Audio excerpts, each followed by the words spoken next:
Hello friends, welcome back to my channel तपोशीर किचेने। तो देखुन गोल्ला बानिয়েছি, मिष्टी आलुर गोल्ला गोल्ला पिठा बानाबो। एकेबारे रसे डुबडुबा दूधे डुबिए डुबिए बानिয়েছি रसेर रसबड़ा पिठा। এই শীতের সিজনে খুব ভালো লাগে, খুব মজাদার একটা রেসিপি। তো তার জন্য প্রথমেই নিয়ে নিতে হবে আমার মিষ্টি আলু। আর মিষ্টি আলুটাকে প্রথমে সেদ্ধ করে নেব। এভাবে সামান্য একটু জল দিয়ে লবণ দিয়ে তারপর আলুগুলো দিয়ে দিলাম। একটা সিটি মেরে নিলেই হয়ে যাবে। তারপর দেখুন আমি এটাকে নামিয়ে ছুলে নিয়েছি আর একটা পাত্রে নিয়ে নিচ্ছি, যাতে এটা মিশাতে সুবিধা হয়। তো এইভাবে মিক্স করে নেব, ভালো করে চটকে মেখে নেব। আপনারা চাইলে মেশার দিয়েও ম্যাশ করে নিতে পারেন, তো আমি হাত দিয়েই করে দেখাচ্ছি ফ্রেন্ডস। দেখুন এভাবে যাতে গুটলি না থাকে, এভাবে ভালো করে মেখে নিতে হবে। আর আলুটাকে কিন্তু প্রথমে জলের থেকে আগেই উঠিয়ে তারপর ছুলে নেবেন। তো ফ্রেন্ডস, আমার ভিডিও যদি ভালো লাগে আর এই পিঠাটা যদি ভালো লাগে, প্লিজ চ্যানেলটা সাবস্ক্রাইব করে পাশে থাকবেন। অল নোটিফিকেশনে অবশ্যই ক্লিক করে দিবেন, যাতে আমি নতুন কোনো ভিডিও আপলোড করার সাথে সাথে নোটিফিকেশন আপনার কাছে পৌঁছয়।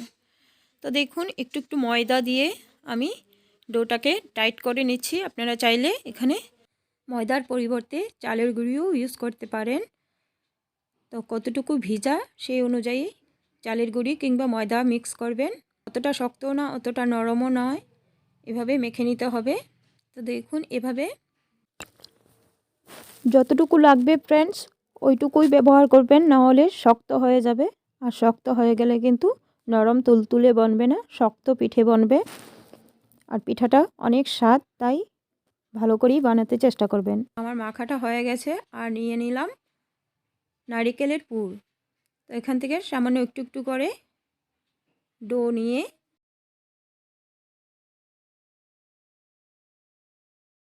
গোল্লা করে এভাবে হাতের তালুতে চ্যাপটা করে, তো সামান্য একটু জায়গা করে নিলেই হয়ে যাবে বাটির মতো।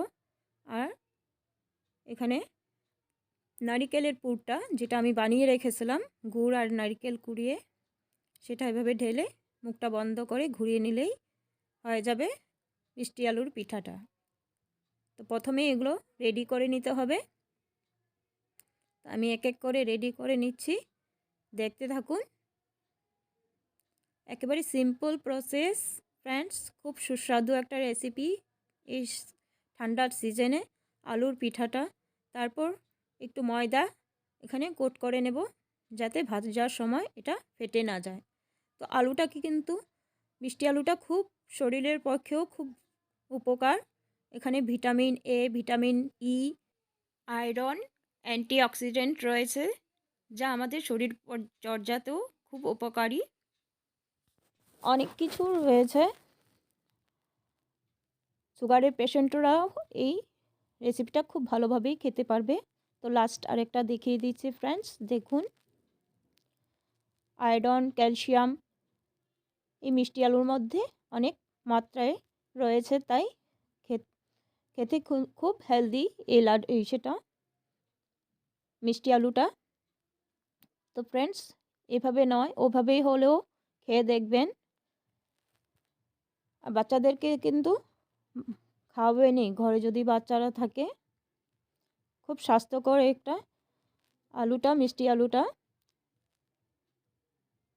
তো দেখুন এভাবে কোট করে নিয়েছি সবটাই রেডি করে। তারপর তেল দিয়ে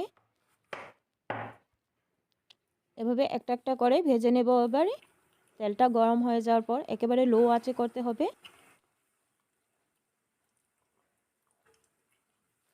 আর দেখবেন কি সুন্দর করে ভাজা হয়ে যাবে, যেহেতু আমি ময়দা দিয়ে কোট করে নিয়েছি।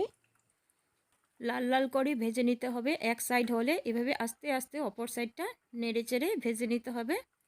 একেবারে হালকা হাতে নাড়তে হবে, এভাবে ঘুরিয়ে ঘুরিয়ে ভেজে নিতে হবে। তারপর দেখুন এখানে আমি দুধ বসিয়ে দিয়েছি আরেকটা পাত্রে, আর দুটো তিনটে এলাচ ফাটিয়ে দিয়ে দিলাম দুধে, দুটো তিনটা তেজপাতাও দিয়ে দিলাম। আর চিনি দেখুন এখানে আধা বাটির মতো চিনি নিয়েছি। চিনিটা অবশ্যই আপনাদের পছন্দ মতো দিবেন। আর দেখুন এখানে মোটামুটি ভাজা হয়ে গেছে একেবারে লাল লাল করে। এক এক করে আমি নামিয়ে দেব একটা একটা করে, আর একটা একটা করে এক সাইড থেকে দিয়ে যাব কাঁচা গোল্লাগুলো। আর যেগুলো ভাজা হয়ে গেছে এগুলো নামিয়ে নেব। আর দেখতেই পাচ্ছেন একটাও ফাটেনি ফ্রেন্ডস, কি সুন্দর করে গোল্লাগুলো ভাজা হয়ে গেছে। আমি এক এক করে নামাচ্ছি আর এক এক করে দিয়ে যাচ্ছি যাতে সময়ও কম লাগে।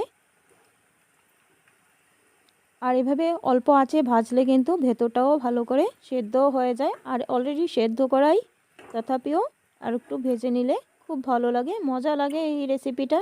এই পিঠাটা ঘরে অবশ্যই ট্রাই করে দেখবেন। আর বাচ্চাদের তো এমনিতে হলেও মিষ্টি আলু খাওয়াবেন, খুব স্বাস্থ্যকর। কিছুটা নামিয়ে নিয়েছি, আরও কিছুটা দিয়ে দিয়েছি। এগুলোও ভাজা হয়ে যাও, আস্তে আস্তে করে নেড়ে চেড়ে ভেজে নেব।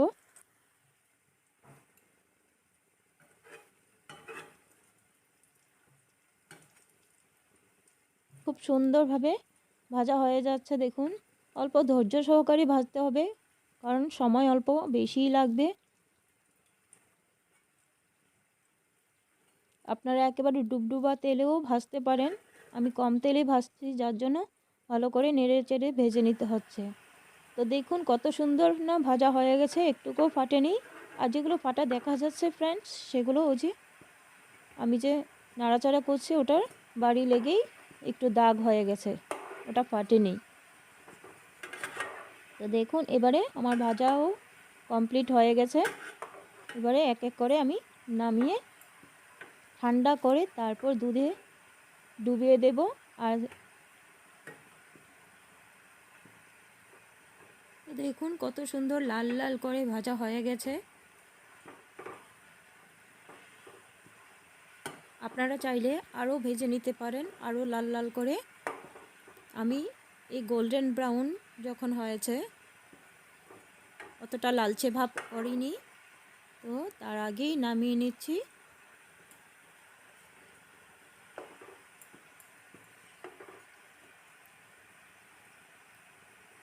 এবারে এক এক করে সবটাই নামিয়ে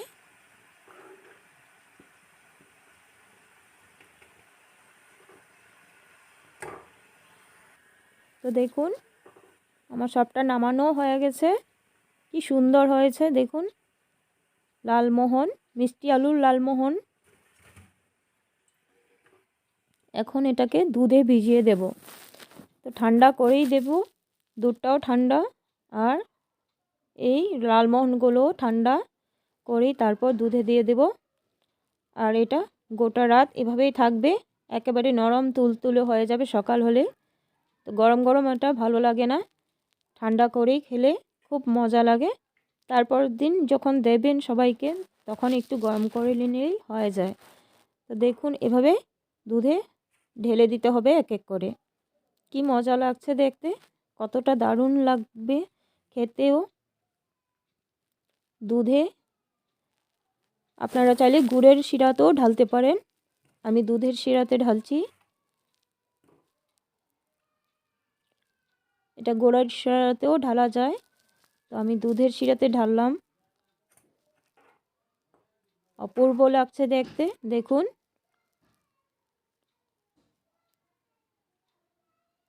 তারপর এভাবে অল্প উপরে উপরে যদি দিয়ে ঢেকে রেখে দেন, তারপরের দিন সকালবেলার এই যে সামান্য একটু গরম করে নিলেই পিঠাটা রেডি।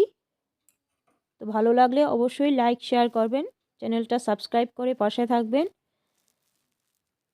বেল আইকনের নোটিফিকেশনটা অল করে দেবেন, যাতে আমি কোনো ভিডিও আপলোড করার সাথে সাথেই নোটিফিকেশন আপনার কাছে পৌঁছয় সবার প্রথমে। তো এবারে আসি নেক্সট ভিডিওতে, আবারও দেখা হবে, আবারও নতুন কোনো রেসিপি নিয়ে আসবো আপনাদের সামনে। ততক্ষণের জন্য ভালো থাকুন, সুস্থ থাকুন, ভিডিওর অপেক্ষায় থাকুন। দেখুন একেবারে দুধে ডুব কি মজা লাগছে। ধন্যবাদ।